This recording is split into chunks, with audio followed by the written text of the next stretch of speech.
میں اس لیے بیٹھ نہیں رہا تھا کہ تاکہ دوستوں کو یقین ہو، سامنے کو کھڑا ہو کر دینا چاہتا ہوں.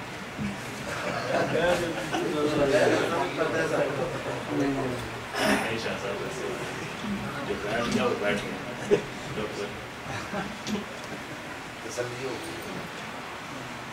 نحمده ونصلي ونسلم على رسوله الكريم.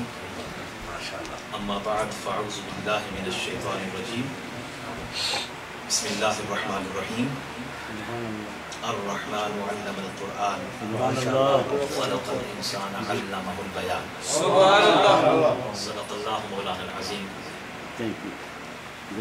إن الله وملائكته يصلون على النبي يا أيها الذين آمنوا صلوا عليه وسلموا تسليما. اللهم صل على سيدنا مولانا محمد وعلى سيدنا مولانا محمد وبارك وسلم عليه. سبحان الصلاة والسلام عليك يا سيدنا يا رسول الله وعلى آلك وأصحابك يا رسول الله. الصلاة والسلام عليك يا شفيع المذنبين. وسلم عليك وعلى آلك وأصحابك وأزواجك وذرياتك وأهل بيتك يا راحة العاشقين. انتہائی قابل احترام محترم و ذی وقار ہم سب کے معزز مہمان پاکستان کے ممتاز عالم دین حضرت علامہ مفتی اقبال چشتی صاحب، محترم و گرامی قدر فخر السادات جناب سید میر حسین شاہ صاحب، انتہائی قابل احترام فخر السادات محترم سید صفدر حسین شاہ صاحب، شہباز خطابت عالم نبیل فاضل جلیل علامہ شہباز چشتی صاحب، ممتاز عالم دین عالم نبیل ریسرچ اسکالر علامہ قاری غلام رسول قادری صاحب، محترم و گرامی قدر صوفی مشتاق صاحب، صوفی باصفا میاں غلام حیدر صاحب، اور اس بزم کے میزبان عاشق رسول نازش اہل سنت ہمارے انتہائی قابل قدر محترم قاری محمد یونس صاحب، تمام منتظمین بالخصوص چودھری پرویز اشرف صاحب، چودھری اظہر اقبال صاحب، میرے روحانی عزیز چودھری سہیل صاحب، دیگر جتنے اس مرکز کے منتظمین ہیں معاونین ہیں، ان سب کو بطور خاص اور تمام عاشقان رسول کو، ثناءخوان حضرات کو، خواتین و حضرات کو مخاطب کرتا ہوں. میں نے علامہ شہباز چشتی صاحب کی طرح پوری فراخ دلی سے یہ گزارش کی منتظمین کو، قاری یونس صاحب کو، کہ مفتی صاحب ابھی فرما رہے تھے طبیعت ناساز ہے. میں نے کہا فوراً کا خطاب کرا دوں، اور بالکل میں فراخ دلی سے گزارش کرتا ہوں. بارکاف قاری صاحب نے اصرار کیا اور اوپر سے مفتی صاحب نے مجھے بٹھا دیا چیئر پہ. تو اب تھوڑی سی بات کروں گا میں، اور میں پورے یقین سے آپ کو کہتا ہوں، میری عادت بھی یہی ہے. صفدر شاہ صاحب نے تصدیق کر دی، مکی مسجد و جہاں بھی ہو تو میں ٹائم بالکل تھوڑا لیتا ہوں، اور اسی جو لمیٹڈ ایک ٹائم ہے اسی کے اندر میں چند ایک باتیں آپ کی گوش گزار کروں گا. میں طیبہ اسلامک سینٹر کے تمام منتظمین کو ایک بار پھر حضور سرور کون و مکان آقا رحمت نبی کونین صلی اللہ علیہ وسلم کے میلاد پاک کو دھوم دھام سے، ذوق و شوق سے، کیف و سرور اور اس عشق و مستی کی کیف میں منانے پر مبارکباد پیش کرتا ہوں. میں نے اس بزم کی مناسبت سے گو کہ یہاں علماء کے خطابات ہو رہے ہیں. شہباز چشتی صاحب نے ابھی واضح فرمایا، علامہ صفدر مفتی صفدر قادری صاحب نے واضح فرمایا، اس سے پہلے علامہ محسود قادری صاحب، دیگر علماء نے. یہ میں سمجھتا ہوں کہ بہت بڑے اعزاز کی بات ہے، اتنی ایک اچھی اہم یونیک اپرچونٹی ہمیں حاصل ہے کہ علماء کرام مختلف گوشوں اور جہتوں کو یہاں اجاگر کرتے ہیں. اور سونے پر سعادہ یہ ہے کہ نقیب بزم غلام رسول قاری غلام رسول صاحب، تو یہ بھی کوئی نہ کوئی آپ کو پوائنٹ دیتے رہتے ہیں. تو میں سمجھتا ہوں کہ وہ مقصد جس کے لیے ہم ذوق و شوق سے یہاں حاضر ہوئے، مقصد پورا ہو گیا. یا عشق و سرور اور کیف و سرور اور ثناءخوان حضرات کی رس بولتی آوازیں، یہ سب ہمیں محبت رسول اور عشق رسول کا سامان دیتی ہیں. اور فارسی کا ایک شعر ہے کہ ہر کے عشق مصطفیٰ سامان اوست، بحر و بر در گوشائے دامان اوست. عشق رسول جس کا سامان ہو گیا، عشق رسول کی نعمت، دولت اور ثروت جسے حاصل ہو گئی، بحر و بر، یہ خشکی تری، یہ سب اللہ کی کائنات اس کے دامن کے گوشے میں سما سکتی ہے۔ اور اسی لیے اقبال نے کہہ دیا کہ دو یہ جو قوت جن کے پاس ہوتی ہے، دو نیم ان کی ٹھوکر سے صحرا و دریا، سمٹ کر پہاڑ ان کی ہیبت سے رائی۔ اللہ تعالیٰ ایسی قوت اور طاقت انہیں دیتا ہے کہ جب تصرف کرتے ہیں، توجہ کرتے ہیں تو دریا راستہ چھوڑ دیتے ہیں اور پہاڑ ریزہ ہو جایا کرتے ہیں۔ یہ عشق رسول کی طاقت ہے۔ لہذا قوت عشق سے ہر پست کو بالا کر دے، دہر میں اس میں محمد سے اجالا کر۔ سورہ الرحمن کی ابتدائی آیت بینات تلاوت کرنے کا شرف حاصل کیا، شاید بہت اس کی وضاحت میں نہ جا سکوں۔ الرحمن نے اپنے عبد مکرم حبیب مکرم صلی اللہ علیہ وسلم کو قرآن سکھایا۔ الرحمن علم القرآن، یہ آیت پہلی دو آیات کریمہ، ابتدا اور آغاز الرحمن سے ہے، وہ مہربان ذات۔ اللہ اکبر، حمد سے آغاز اور حمد کے فوراً بعد قرآن سکھانے کی بات ہے، جس کا ترجمہ علماء نے، اہل سنت کے علماء نے، بالخصوص امام احمد اللہ خان بریلوی رحمۃ اللہ علیہ، امام اہل سنت نے وہ یہی کیا۔ اور تفاسیر میں جو اقوال درج وہ بھی یہی ہیں کہ یہاں قرآن پاک سکھا رہا، کس کو سکھایا؟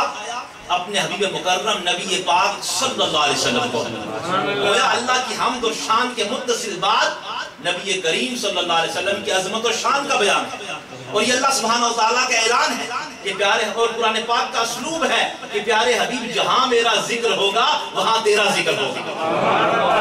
اسی کے الفاظ جعلت تمام الایمان بذکر کا معی، اے حبیب صلی اللہ علیہ وسلم میں نے ایمان کی تکمیل کو اس بات سے مشروط کر دیا ہے کہ جہاں میرا ذکر ہوگا وہاں تیرا ذکر ہوگا، اور جہاں تیرا ذکر ہوگا وہاں میرا ذکر ہوگا۔ یہ نبی پاک صلی اللہ علیہ وسلم کی شان ہے۔ اور خلق الانسان علمہ البیان، انسان کو پیدا فرمایا، انسان کی تخلیق فرمائی اور اسے بیان سکھایا۔ اللہ اکبر۔ میلاد مصطفیٰ صلی اللہ علیہ وسلم کی بزم کا انعقاد کرنے والوں، نبی پاک صلی اللہ علیہ وسلم کی آمد مسعود کے لمحات کا انتظار کر کے، عشق و محبت میں تڑپ کے مچل کے لمحات کو منانے والوں، اس آیت کریمہ میں نبی پاک صلی اللہ علیہ وسلم کی بطور خاص شان بیان کی جا رہی ہے۔ خلق الانسان، اللہ اکبر۔ یہ کس انسان کی تخلیق کی بات ہے؟ آیت کے عموم میں ساری انسانیت کی تخلیق کی مراد تو لی جا سکتی ہے۔ مفسرین نے یہ کہا کہ یہاں جس انسان کی تخلیق کی بات ہو رہی ہے وہ کائنات کا نقش اول ہے، وہ اول الخلق ہیں، وہ نبی مکرم صلی اللہ علیہ وسلم کی حقیقت کی تخلیق ہے، نور مصطفیٰ کی تخلیق ہے۔ اس انسان کو اللہ نے تخلیق فرمایا۔ خلق الانسان۔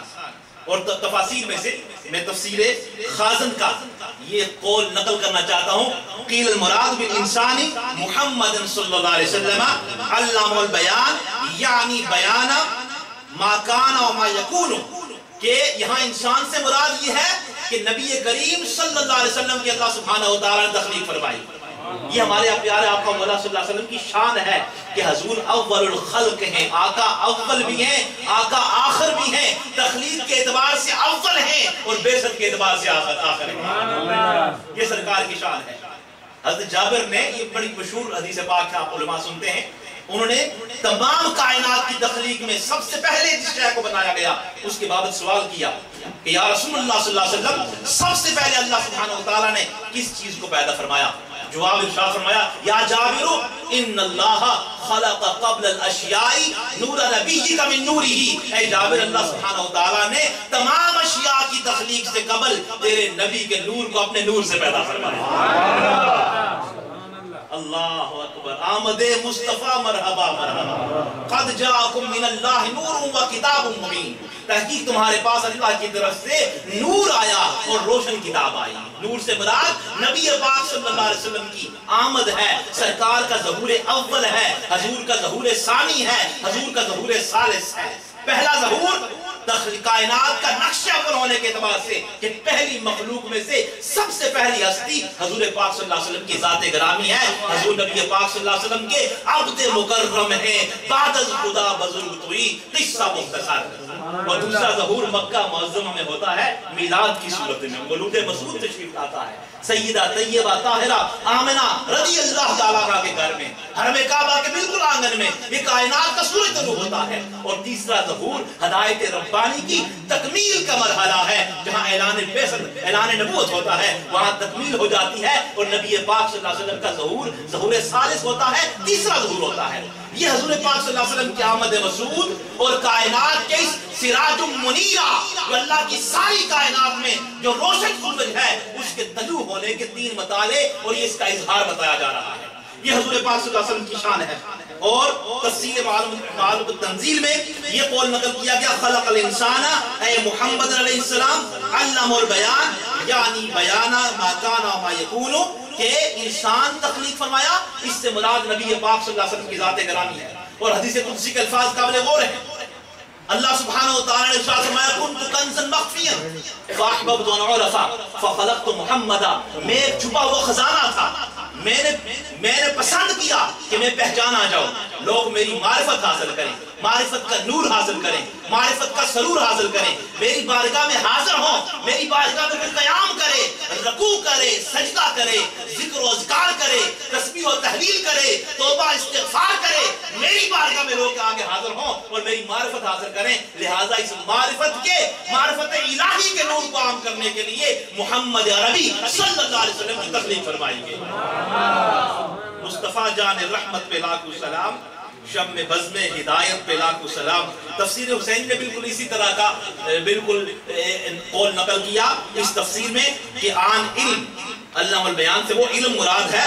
علم ما کان ما یکون ہست کہ حق سبحانہ وتعالی در شب اسرا بہا حضرت صلی اللہ علیہ وسلم عطا کر کہ اس بیان سے جو سورہ الرحمن میں کہا کہ بیان سکھایا انسان کو، فرمایا اس سے وہ علم مراد ہے، وہ خاص علم مراد ہے جس علم کے بعد کچھ غیر باقی نہیں بچتا ہے، جو علم نبی پاک صلی اللہ علیہ وسلم کو شب معراج اللہ وحدہ لا شریک نے اپنا مہمان بنا کے اپنے قریب سے قریب تر کر کے اپنی قرب کی آغوش میں بٹھا کے جو علم عطا فرمایا، جو راز و نیاز کی بات کی جس کا علم کسی تیسرے کو نہیں ہے، اس سے مراد وہ علم ہے. محب اور محبوب کے درمیان جو راز و نیاز کی بات ہوئی جس کا تذکرہ سورہ نجم میں ہے ثم دنا فتدلى فقال قاب قوسين او ادنى. اور پھر آگے فرمایا فاوحى الى عبده ما اوحى.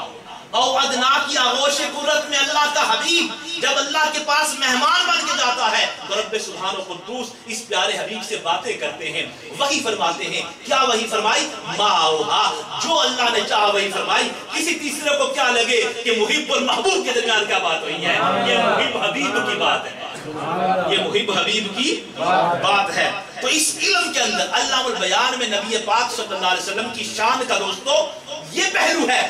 علام البیان اس بات کا اظہار اور اعلان ہے کہ نبی مکرم صلی اللہ علیہ وسلم کو اللہ تعالیٰ نے اولین اور آخرین کے سارے علوم عطا فرمائے، سارے علوم عطا، کوئی چیز پیچھے نہیں بچی. سرکار دو جہاں صلی اللہ علیہ وسلم آپ سنیے حضور صحابہ کرام سے مخاطب ہو کے فرماتے ہیں انی ارا ما لا ترون واسمع ما لا تسمعون.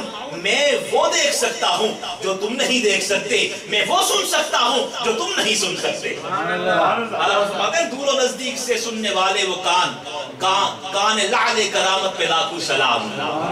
اللہ حضور فرماتے ہیں انی لاراکم، سنیے غور سے، یہ بالکل کنکلوڈ کرنے لگا ہوں، انی لاراکم رکوعکم و خشوعکم، کہ بے شک میں تمہارے رکوع کو بھی دیکھتا ہوں اور تمہارے خشوع کو بھی دیکھتا ہوں. اب یہ عاشقان رسول و نسبت والوں کی محفل ہے. وَإِنِّي لَأَرَاكُم مِّن وَرَاءِ ظَهْرِي، میں تمہارے رکوع کو بھی دیکھتا ہوں، تمہارے خشوع کو بھی دیکھتا ہوں، اور میں اپنی پیٹھ کے پیچھے تمہیں دیکھ سکتا ہوں. نبی مکرم صلی اللہ علیہ وسلم مصلی امامت میں تشریف فرما ہے، مقتدی پیچھے ہوتے ہیں، صحابہ کرام اہل بیت رسول ابتدا میں نماز ادا کر رہے ہیں. سرکار فرماتے ہیں میں آگے امامت کرتا ہوں لیکن تمہارا رکوع مجھ سے مخفی نہیں ہے. یہ نکاح ہے نبوت کی تاثیر دیکھیں. اور میں بتاؤں اہل علم بیٹھے ہیں، میں بہت تفصیلات میں نہیں جانا چاہیے. رکوع ظاہری نماز کے ارکان میں سے رکوع ہے نا، ان ظاہری ارکان کو نبی پاک صلی اللہ علیہ وسلم قبلہ رخ ہیں، پشت کے پیچھے ملاحظہ کر رہے ہیں کہ کون درست رکوع کرتا ہے، کون درست نہیں کر رہا. رکوع تو ظاہر میں ہے، اس کو بھی تکنا بہت بڑی بات ہے. لیکن عاشقان رسول جو انسان کا خشوع ہے، خشوع و خضوع ہے، عجز و انکساری ہے، وہ انسان کی قلبی کیفیت ہے، انسان کی باطنی کیفیت ہے، انسان کی مخفی کیفیت ہے. اس کا اظہار رکوع کے انداز میں انسان نہیں کر سکتا ہے. کتنا خشوع ہے، کتنی عجز و انکساری ہے، کتنا وہ ڈوب کے نماز پڑھ رہا ہے. سرکار نے فرمایا نا لا صلاۃ الا بحضور القلب، تمہاری نماز ہوتی نہیں ہے جب تک کہ دل حاضر نہ ہو جائے. اللہ اکبر. خشوع انسان کی باطنی کیفیت کا نام ہے. میرے اور آپ کے پیارے آقا مولا صلی اللہ علیہ وسلم کے علم کی وسعت یہ ہے، آقا کے سننے کی قوت یہ ہے، اور سرکار کے دیکھنے اور سماعت کرنے اور کلام کرنے کی طاقت یہ ہے کہ نبی پاک صلی اللہ علیہ وسلم کو اللہ تعالیٰ نے وہ دیکھنے کی طاقت دی ہے کہ آپ دلوں کے اندر چھپے ہوئے مخفی جو خشوع کی عاجزی کی کیفیت ہے اس کیفیت کو بھی دیکھ سکتے ہیں. اس کیفیت کو بھی دیکھ سکتے ہیں. بات ختم کرتے ہیں قصیدہ بردہ شریف کے شعر پہ کہ فَإِنَّ مِن جُودِكَ الدُّنْيَا وَدَرَّتَهَا وَمِنْ عُلُومِكَ عِلْمَ اللَّوْحِ وَالْقَلَمِ. کہ یا رسول اللہ صلی اللہ علیہ وسلم، یہ بات ختم ہوتی ہے، یا رسول اللہ صلی اللہ علیہ وسلم کہ دنیا اور آخرت، ہم دو ہی باتیں بعض میں کرتے ہیں نا، کبھی دنیا میں بتاتے ہیں اس سے بچو، یہ معصیت سے بچو، گناہوں سے بچو، نیکی پہ چلو، یا آخرت کی بات کرتے ہیں. امام بوصیری فرماتے ہیں کہ یہ دنیا اور آخرت، اللہ اکبر، اس کے سارے خزانے نبی پاک صلی اللہ علیہ وسلم کے جود و سخا کا ایک چھوٹا سا اظہار ہے. امام اہل سنت فرماتے ہیں کہ واہ کیا جود و کرم ہے شاہ مدحہ تیرا، نہیں سنتا ہی نہیں مانگنے والا تیرا. یہ دنیا اور آخرت کی ساری سخاوتیں، ساری نعمتیں، ساری دولتیں، ساری عزتیں، ساری شہرتیں، ساری ثروتیں، یہ سب کچھ نبی پاک صلی اللہ علیہ وسلم کے جود و سخا کا ایک چھوٹا سا اظہار ہے.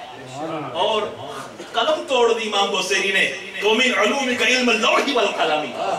یا رسول اللہ صلی اللہ علیہ وسلم آپ کا جو علم ہے، یہ بات اہل سنت کے عقیدے کی ترجمانی اس قصیدہ شریف میں ہوئی ہے. اس پر دلائل کے انبار ہیں علماء کے پاس، جتنی بات سننا چاہیں آپ سن سکتے ہیں. وَمِنْ عُلُومِكَ عِلْمَ اللَّوْحِ وَالْقَلَمِ. یا رسول اللہ لوح اور قلم کا جو علم ہے وہ آپ کے علوم میں سے کچھ ہے، تھوڑا سا ایک حصہ ہے. آپ کا علوم سمندر. حضرت ملا علی قاری رحمت اللہ علیہ قصیدہ بردہ کی جو آپ نے شرح لکھی ہے، اس شعر کے ضمن میں آپ لکھتے ہیں وَعِلْمُهَا يَكُونُ نَهْرًا مِنْ بُحُورِ عِلْمِهِ وَحَرْفًا مِنْ سُطُورِ عِلْمِهِ. کہ نبی پاک صلی اللہ علیہ وسلم کا جو علم ہے، اللہ اکبر، اس کے مقابل جو ہے نا جو کتاب لوح محفوظ کا علم ہے، نبی پاک صلی اللہ علیہ وسلم کا علم اس کے مقابل میں سمندر جیسی حیثیت رکھتا ہے. وہ اس کے مقابل میں ایک نہر ہے، ایک نہر ہے. اس دریائے کرم اور بحر علوم کے سامنے ایک نہر کی حیثیت رکھتا ہے. اور جو لوح کرم لکھتی ہے اس کا علم نبی پاک صلی اللہ علیہ وسلم کے علم کے مقابل میں ایک سطر کا علم ہے، ایک سطر کا علم ہے. لوگوں، رومی نے کیا لکھا؟ رومی کہتے ہیں کہ لوح محفوظ است پیش اولیاء، ہرچہ محفوظ است محفوظ خطا. اللہ کے نبی کی بڑی شان ہے صلی اللہ علیہ وسلم.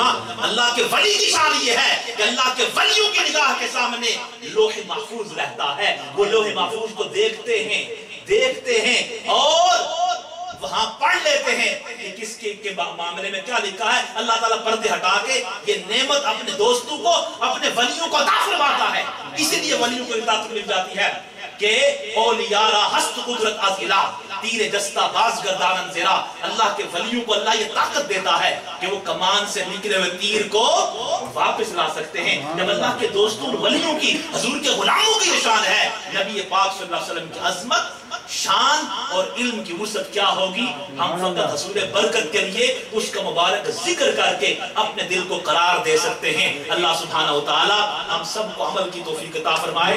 اور یہاں جو اس کانفرنس کے منتظمین قاری یونس صاحب، چودھری پرویز صاحب، چودھری اظہر اقبال، تمام ان کے معاونین کو اللہ تعالیٰ جزائے خیر اجر عظیم عطا فرمائے. آخری بات میری ہے، قاری غلام رسول صاحب نے ایک اناؤنسمنٹ کی یہاں، جو 3 جون کے حوالہ سے جو میلاد مصطفیٰ اور انٹرنیشنل پیس کانفرنس کے حوالہ سے جو اعلان کیا ہے، میں حرف بحرف اس اعلان کی تائید کرتا ہوں اور اپنی درگاہ دربار فیضبار بساں شریف آزاد کشمیر کے وابستگان، اپنے سلسلہ عالیہ نقشبندیہ، چشتیہ، قادریہ، سہروردیہ، سیفیہ کے وابستگان کو میں یہ گزارش کروں گا آپ تمام عاشقان رسول اور بالخصوص ہمارے وابستگان کوآپریشن بھی کریں اور بھرپور طریقے سے عشق رسول کے فروغ کے لیے اس اجتماع میں شریک ہوں. جہاں یا رسول اللہ کی آواز بلند ہو وہاں اکٹھے ہو جایا کرو.